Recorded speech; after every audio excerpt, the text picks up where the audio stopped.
Hello, everybody, and welcome in and welcome back to another episode of the Ryan's Ramble podcast. I'm your host. My name is Ryan Bonnell. If you're unfamiliar with me, I'm an associate editor over at Frogs of War. Been working with them now for about a year. As always, want to give a quick shout out to Frogs of War, the whole Frogs of War family, for giving me this opportunity to have this podcast and all the love and support I've been shown recently. Huge thanks to them. And what is this podcast if you're unfamiliar? Well, this is basically your one-stop shop for all your sports betting needs here at Frogs of War. We're going to be talking college football bets for the next couple months, and eventually we'll get into college basketball. But for now, it's football, and more football. So it's kind of a sad time right now after the SMU game. I don't want to harp on it too much, but I think we all share the same emotions of we should have won that damn game. That was a really pitiful performance. Not going to beat around the bush. TCU played an awful game. It was one of the worst performances I've seen in a long time. So the football mojo right now is not very high, but it's a new weekend. It's a new week. It's conference play. Things can change. Don't give up. Don't lose faith. You can't maybe this is a side note. There's a little bit of a side note, but you can't give up on Duggan, all right? I've seen a bunch of tweets, everything like that. Don't give up on Duggan, all right? Chandler Morris, if he was the best quarterback, there's a reason he's a third string, all right? So I don't want to see any more tweets calling for Chandler Morris to come into the game because Duggan's our guy. Have some faith. Things will get better. I still trust Gary, too. I can't believe that there's actually Gary slander out on the timeline. Gary is like Jesus at TCU, okay? Anything he touches turns to gold in terms of prospects, but anyway, nonetheless, about that, I wish going forward, I want to see the Frogs feed Zach Evans. He literally just give him the ball. There's nothing more to it. He's averaging like over 7 yards per carry, something insane right now. He had 18 touches against SMU, which is not terrible, but he needs to be getting at least 20 plus a game. Realistically, he's guaranteed to put up 100 plus yards a game in the Big 12. I mean, these defenses are not spectacular. I think West Virginia will probably end up being one of the better defenses we play this year eventually down the road, but Texas, not the best defense. So please, this weekend, just feed Zach Evans. Okay, well, anyway, I just had to get my little spiel about the TCU situation out of there because this is not necessarily focused on TCU football, but this is Frogs of War, so got to give my take. But going forward, before we get into my picks for this week, we're going to be talking about some things we learned like we always start. So first thing is first, this is still on a TCU subject, but one thing we learned last week is that TCU's defense is not the all-powerful, unmovable force that we all have assumed it would be for the last decade. We kind of always just fall on that crutch of, oh, no, we've got a good defense, or, oh, no, Gary's a defensive wizard. We'll figure it out, which has usually worked out in the past, to be honest. But it looks like maybe SMU game planned. I mean, they always play us like it's their Super Bowl. We did get out coached. I'm not going to lie. So, I mean, it just was scary. That was kind of the first time where I've really been like, wow, the defense is in shambles. And there's like, they couldn't buy a stop. Right. So I don't want to harp on the negatives of TCU too much. So believe we'll talk about the Texas betting odds and the spread and everything going forward. Oh, I forgot to mention this. This is kind of big. This is usually supposed to be in my introduction, but this podcast is for entertainment purposes only. Frogs of War does not condone sports betting. Sports betting is not legal in the state of Texas. What you do in your free time, that's on you, all right? But this is for entertainment purposes only. This is just to have some fun, get through my picks. But I also like to talk, just about college football world in general and apply some of the knowledge that I've seen from the games into picks going forward and how to analyze these lines and whatnot. So next thing we learned, moving on after that, entertainment only announcement, Iowa. I've talked a lot about how great their defense is, but their offense might be a kryptonite. They scored, 24 points against Colorado State, who is not a good football team. Not gonna sugarcoat it. They're not good. And Iowa should be putting up way more than that. They were 24-point favorites, only won the game by 10. Granted, Colorado State had like a fluke special teams, or it may have been like a fumble recovery touchdown, but it was a weird play that broke away for a huge gain. So that was kind of fluky, but still, they should be scoring way more than 24 points against them. So going forward against other Big Ten schools, that their defense can only do so much. I mean, I know defense wins championships, but you have to score to beat the other team, right? Another really not necessarily shocking, because after the Georgia game, after the Georgia Tech game, there was a lot of question marks, a lot of concern around Clemson, but Clemson's playoff hopes are done. That's something else we learned. They're 2-2 right now. They're 25th in the polls, bottom of the rankings. The ACC, also, that's another thing too. The ACC in general, done. They're done as well. North Carolina just dropped a game to Georgia Tech. They're beating each other up right now. Miami, oh boy, Miami can't buy a win. They just lost to Virginia last night. I record these on Thursday night, but it's been a wild 24 hours. So I'm recording this on Friday morning / afternoon. And the Miami-Virginia game was last night. I think actually Miami ended up losing that game on a missed last-second field goal. So the ACC is done. They have no legit contenders, which is crazy to say after Clemson's reign of supremacy. Like, they'll be back, though. I'm not worried. Clemson will be back. Their recruiting pipeline is insane. They're going to get the big-name recruits, especially now with the NIL era. It's going to be crazy how stuff transitions, how recruiting gets affected by all that, but we'll see. Anyway, moving on to Big 12 now. Got a couple Big 12 points we learned. This one is sad for me to bring up, but is Baylor good? Question mark. I really don't want them to be, but they seem to have been outperforming everybody's preseason expectations, including mine. And they upset Iowa State. I mean, they were at home, so it was a big game for them. That one people saw coming after Iowa State had a kind of shitty start to the year. But Baylor, they're ranked now, so people must think they're somewhat good. I mean, they have an Oklahoma State matchup this weekend, and I think that's going to be really, really telling as to whether they're good or not, because Oklahoma State is the home team. So they're 3.5-point underdogs right now is the spread. But that's a really tough test. I mean, Stillwater's not an easy place to play.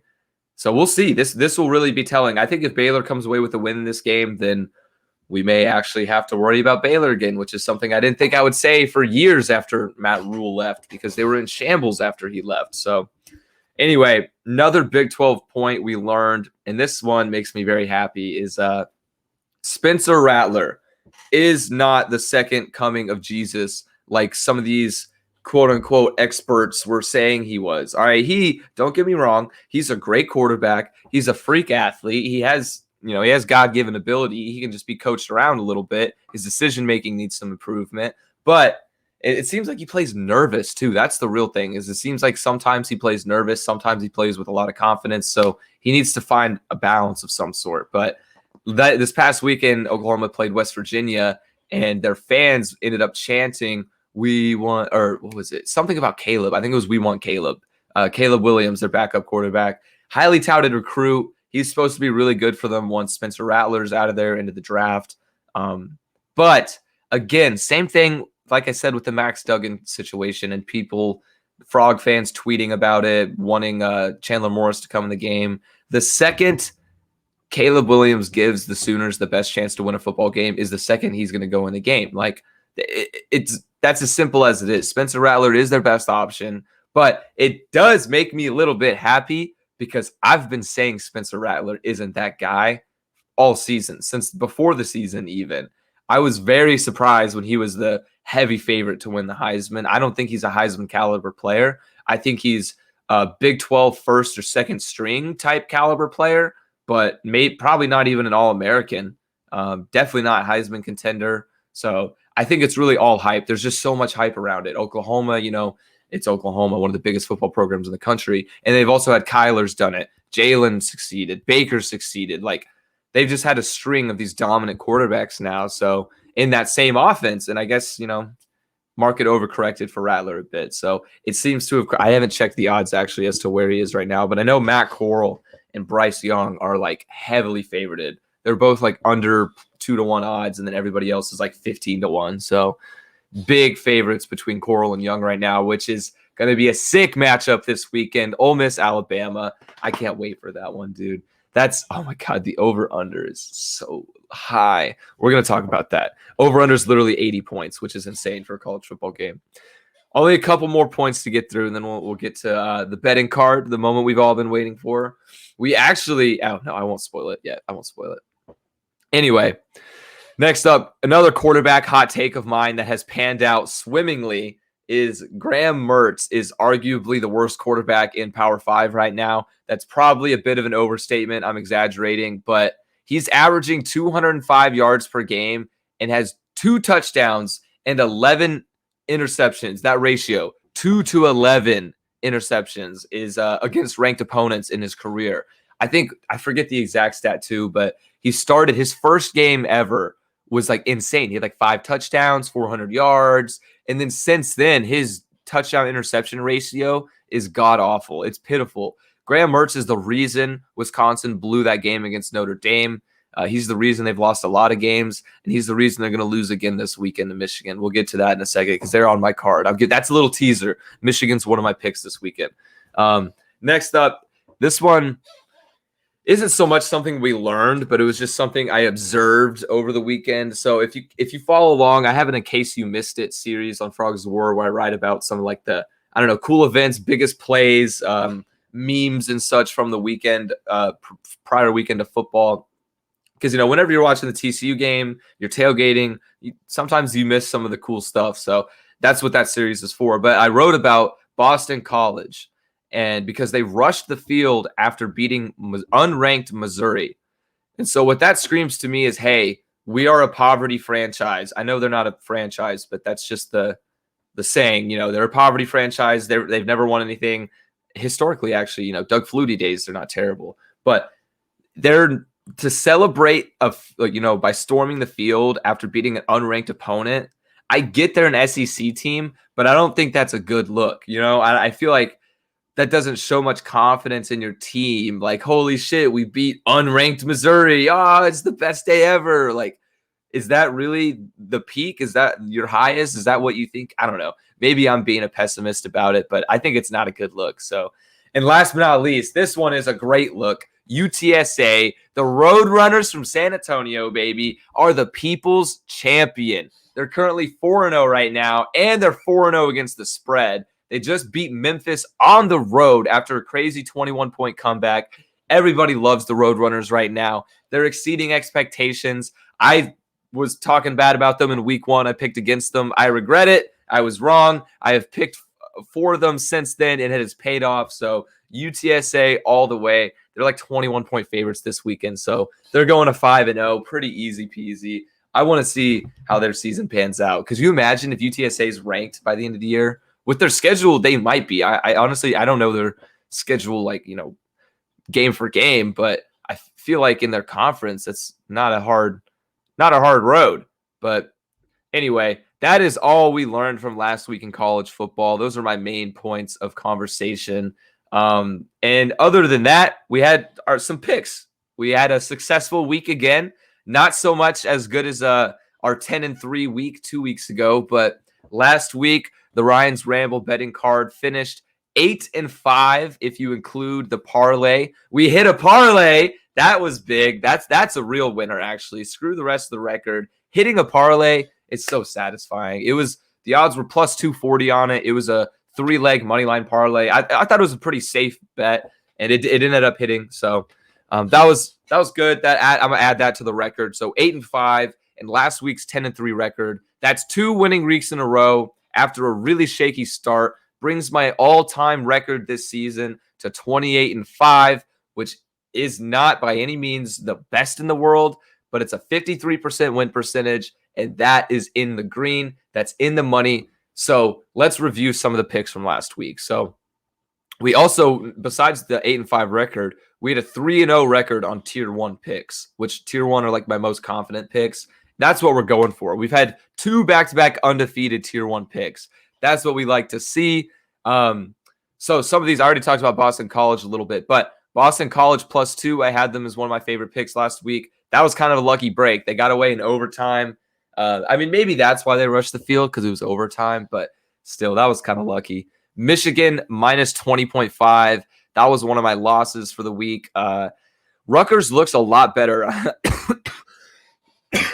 Ooh, excuse me. But Rutgers has improved so much over the past couple years. I thought it was going to be far-fetched for them to hit because it's a big spread, but for some reason, I've just been really high on Michigan, and I'm going to continue to be high on Michigan this year. So I think they needed a scare too, a game like that. I think that game is going to be good for them going forward. It's also probably going to adjust the market like we've already seen in the Wisconsin game against Michigan. So that's beautiful for us if we want to bet on them. And then next up, I had A&M -4.5 against Arkansas. That was another one of my losses. I trusted the Aggies defense too much. They're still a great defense. But Arkansas was able to break away for a few big plays here and there. I did not put enough thought into the quarterback situation. A&M's rocking with their backup quarterback right now, who does not look amazing, to say the least. And then Florida State. Man, I picked against them. I picked them to go 0-4, and it happened. They're 0-4 for the first time since 1974. They are comically bad. I mean, it's almost hard to watch. I don't recognize this Florida State team, so I kind of want to bet against them again because they play Syracuse this week, but I feel like they've got to pull one out eventually. I mean, they're 5.5-point favorites. Vegas thinks they're going to pull it out. They've got to do something. But last but not least, Tier 1, I already mentioned this. Tier 1 went 3-0. We had West Virginia plus 17.5 against OU. That one hit with ease. They ended up only losing by a last-second field goal. Army, we had Army first half -4 against Miami of Ohio. They covered that by, I think they won that by like 14 in the first half. And then Kent State at Maryland under 70. That one hit pretty easily as well with like a 15-point cushion. So no sweats on the Tier 1 bets. Let's try for that again. I like a relaxing week of wins. You know, I don't want to have to sweat for every half point on the lines. All right. Now that's enough about last week. That brings us to this week's card. We're going to continue our winning ways. We're going to keep the hot streak going. Hopefully we can do better than 8-5. Let's go back to that 10-3 type thing. That's what I like. Preferably undefeated, but it is sports betting, so that's probably impossible. So I always don't make a pick on the TCU game, but I like to give my take on it. TCU up against Texas this weekend. Big game, 11 a.m. kickoff, which is ridiculous. Don't get me started. But I think TCU +4 is free money. That's the spread. It opened, I think, at Texas -6, but the public has been backing TCU a lot, and for good reason. I think TCU +4 is free money. We are winning this ball game. I think we're going to win it outright. We own Texas. Okay, there's nothing more to it. We have a 2-8 record the week before we play Texas, and we have a 7-2 record against Texas. Sadly, we have a 3-6 record the week after Texas. But right now, all that matters is the Texas game. So we're going to 8-2. We're going to extend the streak. We're going to show them who the real little brother of Texas is right now. And I think the spread, even if the Frogs lose, I think they're going to play a really close ball game. I do see this being a 3-4 point game probably. So TCU +4 is a good bet in my opinion. Then again, I said that about SMU. I said TCU would cover -9.5. I thought the Frogs were going to have a big win, but the Ponies came to play. Ponies came to play, and the Frogs defense did not. Anyway, that's my recommendation on the TCU game. I'm staying away from the over-under. The over-under is set at 65.5, and I think that's a tad high for my liking. I think it's a bit inflated after both teams had really high-scoring contests last week. Texas literally broke 100 points. It was 105 to 30 or 70. God, I'm blanking. 70 to 35, so 105 combined points against Texas Tech. And then TCU and SMU went for 42, 34, 76 points. So that's really high scoring. They got an over/under 65.5. It's still too high for my liking, regardless of the scores last week. And I think it may hit. This may be a shootout. This based on the way the Frogs defense is playing and how good Texas's offense is with Bijan Robinson, Casey Thompson.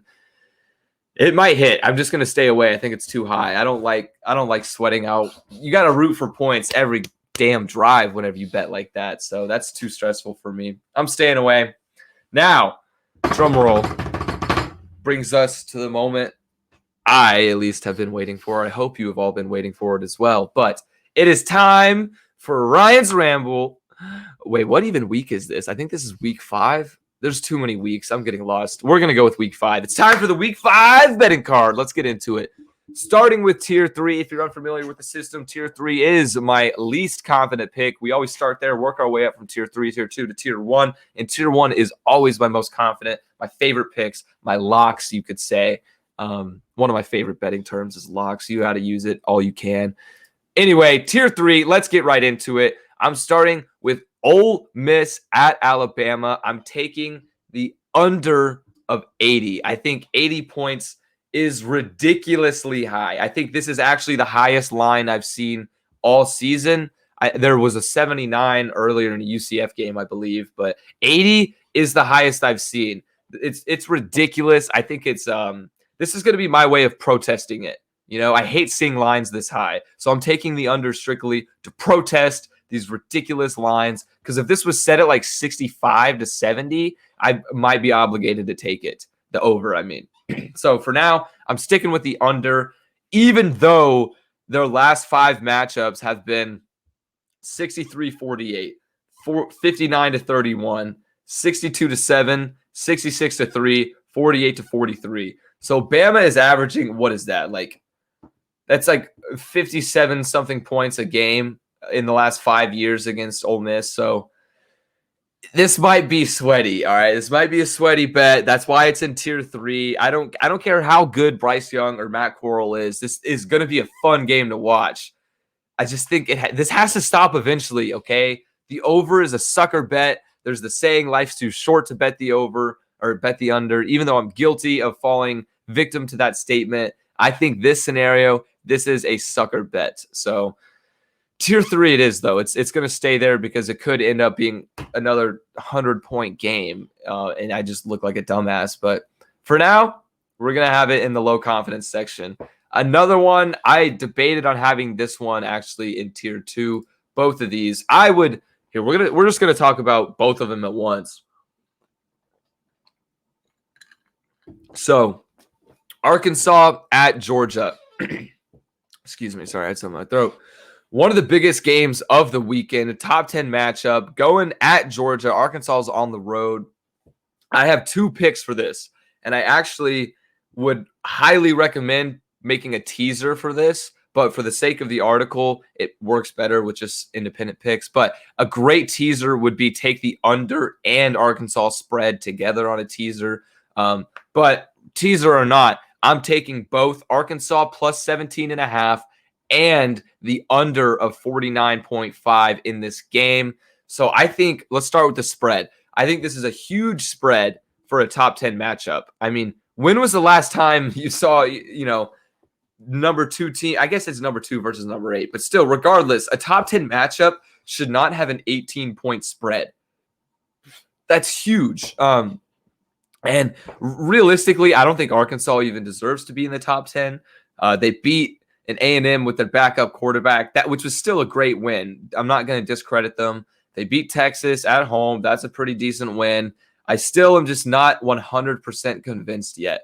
I don't know what it is, but there's still just something missing for me. And this Georgia game is going to be really, really telling. And I think they're going to be able to at least compete. I don't think they're going to win the game. I think Georgia's going to win the game. If Arkansas could pull that off, by all means, I would be here for it. I'm not the biggest Dogs fan. So Arkansas plus 17.5 seems really, really smart, in my opinion. It's really the same situation with the West Virginia-Oklahoma game last week, even though it's not a top 10 matchup. So that screams take this line even more because it is a top 10 matchup. Like, that's just insane. It's way too big of a spread. Texas has a way better offense than Georgia, and Arkansas kind of shut them down. I think their challenge is going to be getting first downs against Georgia's defense. That's really going to be a big factor for Arkansas. But that also plays into the over-under, too. That's another reason why I'm taking the under. It's going to be tough to move the ball for Arkansas, way harder than it has all season. And I think they'll be able to come up with one at least big play on defense, turnover per se. Oh, before I move to the under, Arkansas for the spread. Arkansas is 4-0 against the spread, and they're 9-3 against as an underdog since Pittman took over. And at the same time, Georgia is 12-17 as home favorites against the spread under Kirby Smart. So if history repeats itself, Arkansas is bound to cover again. Now, let's talk about the under a little bit. We talked about the defense, talked about the pace of play. Georgia's going to be slow, even with JT Daniels, even with their, quote unquote superstars. I still don't believe JT Daniels is really that great. I think he's a slightly more pro style Max Duggan that just can't run as well. I don't know. Maybe that's a bad comparison, but anyway, where was I? Georgia's defense. I can't really talk about them enough. They're fantastic. They're currently giving up 5.8 points per game, which is insane through 4 games. I think obviously Arkansas is going to put up more than one score. I think Arkansas will at least get one, or they'll at least get one touchdown for sure. But I think Arkansas scores maybe 14 points in this game. I really see this being like a 27-14 type game in Georgia's favor, which is going to cover both the under and the spread. So I really feel confidently about this game and how it's going to pan out. And also with Georgia too on the under, they've held opponents to 28% conversion on third down, which is huge for the under. That's going to keep the clock running. It's going to switch possession, back teams up for their starting field position if there's a lot of punts going. So that's going to be big for the pace. And also Georgia has hit the over in their last 3 games. So I feel like they're kind of due, they're kind of due to hit the under.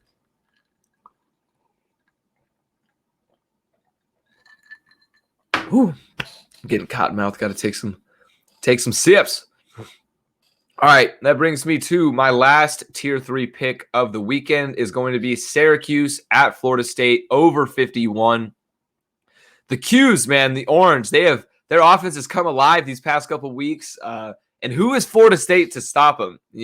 Absolutely nobody. Sean Tucker is a legit Heisman candidate at running back. I think maybe not too much legit. His talent is legit, but his chances of actually winning are very low just because Syracuse isn't in the playoff picture. They're not in the ACC conference picture. So in terms of team success, he doesn't really have a shot. But Sean Tucker, man, is legit. He's cold. He's going to run all over Florida State. Over 51. I think this line is set perfectly. This is right where I would have had it too, around here. I missed out on the Syracuse over last time. I bet them. They went under against Liberty. But I believe the offense is clicking. Florida State's in shambles right now. Syracuse is going to put up points. And I think because Florida State is so desperate to win a game, it's going to be very competitive. And Florida State's going to be forced to put up points. I could even see this game going into overtime too. One of those games that carries it. I love whenever games, you have the over in a game and it goes into overtime and then it goes into triple overtime. And because of that, the over hits. Oh, it's beautiful. At the same time, it's incredibly frustrating whenever you have the under in those situations. But you live and you learn. C'est la vie. Yeah, anyway, Florida State's in shambles. I think they're going to have to compete in this game. And Syracuse looks way better than anybody thought they would. So there's going to be points scored in this game. It's a beautiful weather forecast, sunny skies, sunny day, nothing to interfere with it. So take the over 51, and that's going to round out my tier 3 picks. Now, moving on to tier 2, we got Michigan. I mentioned this was my little teaser pick, but I'm taking Michigan plus 2.5 at Wisconsin. I really wish this line was plus 3. If it's your thing, I might recommend buying half a point to get plus 3 just in case the Badgers eke out a win by a field goal.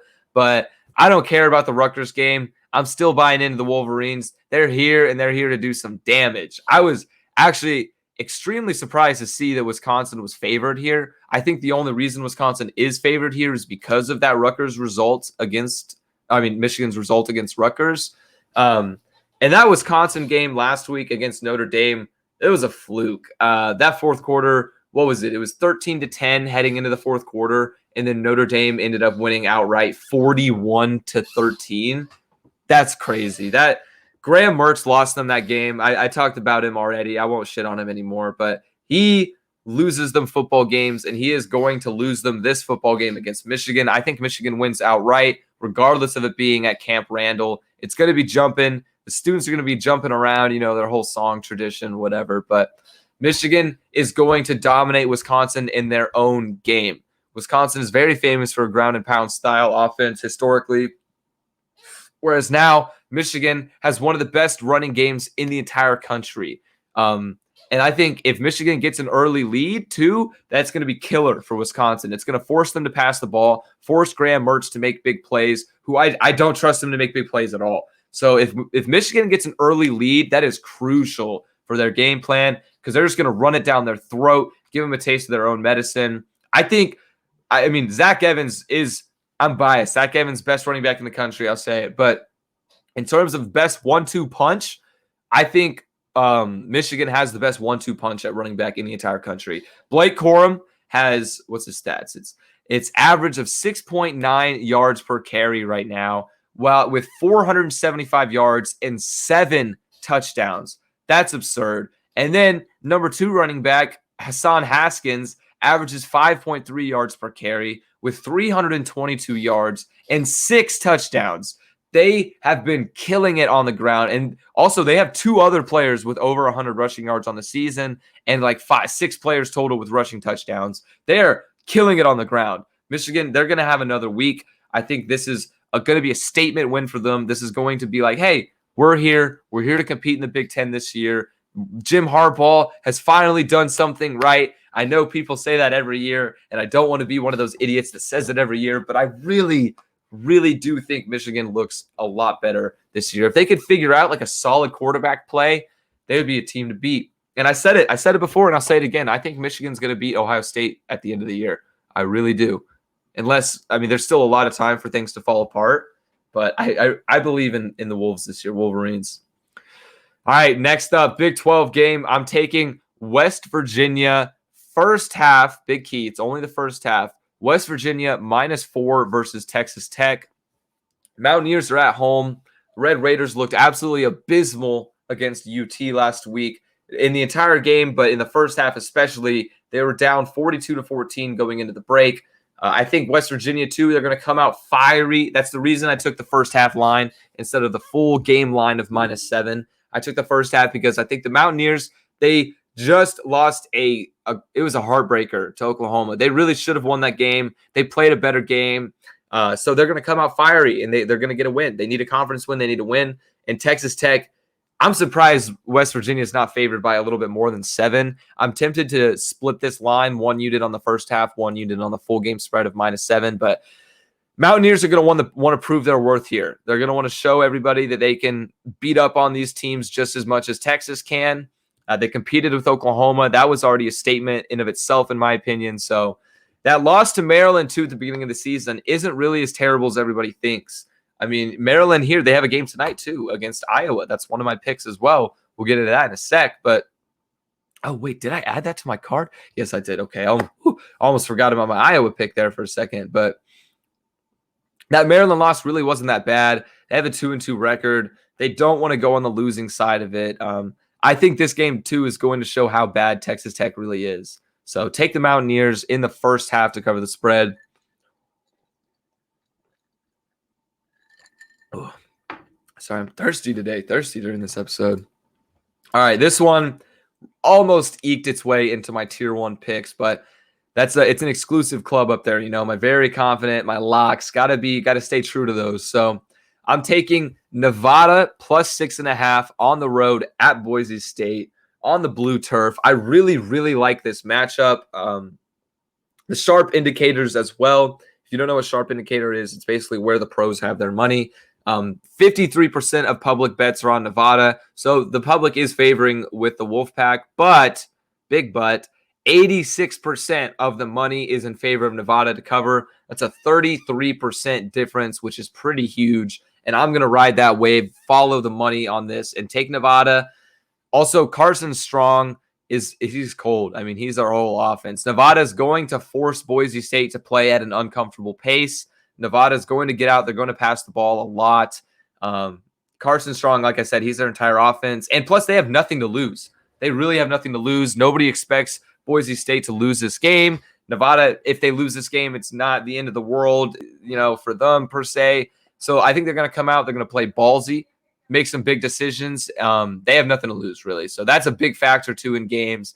The only thing that I'm worried about is Nevada's defense. They're going to have to step up a little bit. They're not known for forcing turnovers this year, whereas Boise State has been able to wreak a little bit of havoc. But I think if Nevada can force at least 1 turnover in this game, they keep it within one possession. 6.5 points is a decent size spread. There's a lot of things that could happen within 6 points. So even if Boise State wins this game, I think Nevada covers. So give me the Wolfpack plus 6.5. Next up, we got Bowling Green plus 17 at Kent State. This is a really big spread. We have a few big spreads actually on this card, but there's not much to say about this one. I'm just riding the wave. Bowling Green were 31-point underdogs last week at Minnesota and ended up winning outright. Absolutely embarrassing PJ Fleck. As one of my friends described him, the DJ Khaled of college football coaches. He's just a hype man. But yeah, Bowling Green right now, they are 4-0 against the spread, and they've been underdogs every week.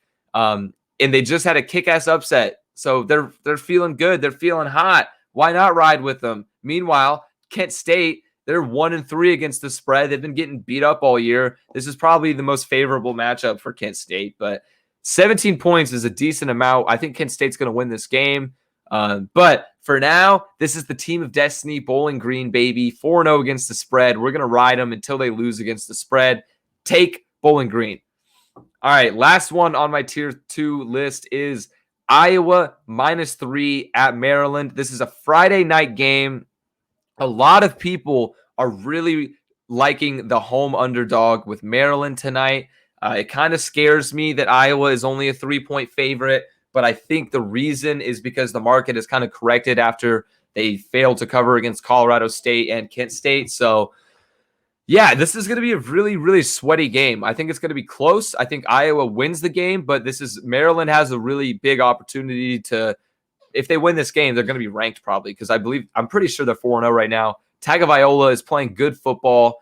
This is going to be Maryland's Super Bowl. Their stadium is going to sell out. They're going to be bumping. It's going to be crazy. It's an atmosphere I wish I could be there for, one of those games. And I think this is a make or break game for them too, for the Terps and Tagovailoa. Tagovailoa wants to show that he can compete against the big teams too. Maryland wants to show that they can do some damage in conference. I mean, we'll see how it pans out. But I think Iowa offense, if they can get going, that's the real question mark for me is Iowa's offense. The over-under is set at like 47, which is crazy considering all of Maryland's over-unders have been close to 70. So I was tempted to take the over on that just because Maryland's a high-tempo, high-scoring offense too. But I don't know. Give me the Hawkeyes -3 on the road. It's a road test. Even though Maryland's not ranked, this is a big road test for the Hawkeyes. The number 5 ranked team. They've got to show their worth. So I'm gonna ride with them though. Give me the Hawkeyes -3 to round out tier 2.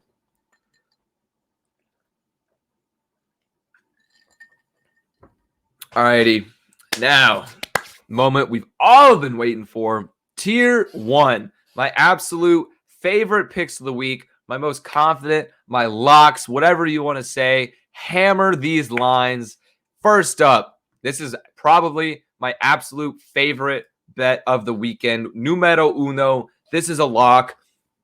Take out a mortgage. Okay, actually, no, I probably shouldn't say that. I'm not a financial advisor, okay? But take a mortgage out in your house. Throw it on this money line. This is the biggest lock of the season. Cincinnati -125 money line to beat Notre Dame on the road. I don't care about home field advantage in this situation. Notre Dame are frauds. They're the biggest frauds in college football. Always the most overrated team just because of their history. The media, I could say a lot of words that I shouldn't say about them, but they're frauds, phonies. I don't think they can win this game. Cincinnati needs to make a statement as well. If they go 12-0 this year with a win against Notre Dame, they actually could have an argument for the playoffs. Like, legitimately, they could have an argument for the playoffs. So this is a huge game for Cincinnati. Desmond Ridder is that guy. He's legit.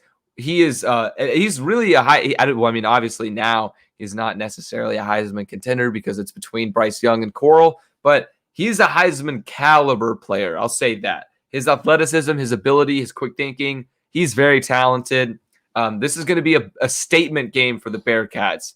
And when Cincinnati wins, when, they are probably going to win out and go 12-0. The rest of their schedule isn't that hard. They have SMU and UCF are probably their toughest games, but they get both of those guys at home. And plus, big games like this, Cincinnati, Notre Dame, another top 10 matchup, a lot of it comes down to coaching. And I would much rather side with Luke Fickell over Brian Kelly any day. Brian Kelly, he has history with Notre Dame. I think he just recently became like their most winningest coach. But still, they choke a lot. We've seen their history in big games. We've seen how they do in the playoffs. And this is a really, really big game for them. But for some reason, 69% of the public bets are siding with Notre Dame. I guess the public likes Notre Dame just as much as the media does for some reason. More money for us, I guess. Hey, fade the public, one of my favorite strategies. We're taking Cincinnati. This is a huge game for them. They're going to come out early. Desmond Ridder, there's a quote. I forgot who he was interviewed by, but he even said like he's going to quiet the crowd early and it'll be no worries. Very confident from the quarterback. So love to see that. Give me the Bearcats money line to beat Notre Dame and expose them. Expose him. All right, another one of my favorite picks this weekend is UCLA -3 at home versus Arizona State. I've said it before, I don't really believe in Herm Edwards' squad. Love Herm Edwards as the dude, as a coach, but I still am not buying into this fully yet. I love the fact that UCLA is only a 3-point spread. That's beautiful to me. Chef's kiss. They're going to win this football game. Also, Arizona State currently has a recruiting scandal under investigation, which that could loom over them during the game. I don't know how much that'll affect on-field, whereas the off-field issue, but we'll see. You never know with things like that. Both of these teams are right on the line, and don't get me wrong, I'm talking about for Pac-12, not for the playoffs whatsoever, but they're right on the line of a contender and a pretender, whereas UCLA has a chance of competing for the Pac-12 title, but if they lose this game, they switch over to that pretender side. Like, okay, maybe they just played a couple good games. I know they lost that game to Fresno State, but again, it's out of conference, and Fresno State looks pretty solid, so this is a big game for both teams. Really big. What's the word I'm looking for? It's like swing. Oh, a big swing game. There we go. That's the word I'm looking for. Swing. Big swing game for both teams. Arizona State, too, though, they had a chance to prove their worth on a road trip at BYU, and they failed to do so. So this is another road trip. Rose Bowl is not an easy place to play. I'm riding with the Bruins, riding for Chip Kelly to get a win in a big game in Pac-12 after dark. Last but not least, we're going with Baylor at Oklahoma State. Not taking the spread. I'm taking the over of 47. Who remembers? Do you guys remember the days when every Big 12 game was like set over-unders were set at 60 to 70 just because it was gunslinging, high-powered offense? I'm very surprised that this is only at 47. I know Oklahoma State's pace of play really isn't that fast. They've had some semi-low scoring ball games, but I just thought that was hilarious, the fact that it's transitioned over the past few years. But I really wanted to take Oklahoma State spread. They're favored by -3.5, but a lot of experts are siding with the Bears. They've exceeded expectations. They've proved me wrong multiple times. So for now, I'm going to stay away. But reason I'm taking the over is Baylor has the worst defense of anybody Oklahoma State has played thus far. And at the same time, Baylor's offense is clicking. They're probably the best offense Oklahoma State has played as well. The Bears are averaging 47.3 points per game over their last 3 games. And I also wouldn't be crazy surprised if this was another overtime type game that carried us to the over. 47 really isn't a lot of points to root for. That's a 24-24 ball game, and you have the over already. So I think these teams are going to score points. If it's anything like Oklahoma State's matchup against Kansas State, that one was a similar over-under set, and they had like 28 points in the first quarter or something. It ended up being a lot closer for the line, but the over did hit. So I'm taking the over in Baylor, Oklahoma State with a lot of confidence. Another one of my Tier 1 picks. To wrap that up, Tier 1 is Cincinnati money line, UCLA -3 versus Arizona State, and Baylor at Oklahoma State over 47. Now, that rounds out my card for this weekend in college football. I hope you guys have another weekend full of winners. I want to hear you in the comments. Who are you taking? How do you feel about my picks? What are you going to be watching this weekend? Other than I hope everybody is in the stadium for a UT and TCU game because it's horns down till the day I die, all right? This is Frogs by 90, all the sayings, riff ram, hoo-ha, woo-woo. This is our game, all right? This is our game. We got to pack the Carter, defend the Carter, do whatever it takes. SMU's in the past. This is a revenge game now. We can use that to fuel the hate fire towards Texas, but hope everybody has a fantastic weekend of football. Hope everybody has a lot of winners on their personal cards, and I hope you guys tailor fade me, whatever you decide. Hope you had a good time, and appreciate you listening as always. See you guys same time, same place next week. Another episode of Ryan's Ramble will be up on Friday as well, ahead of the college football weekend. So best of luck to everybody's picks this weekend, and I will see y'all then.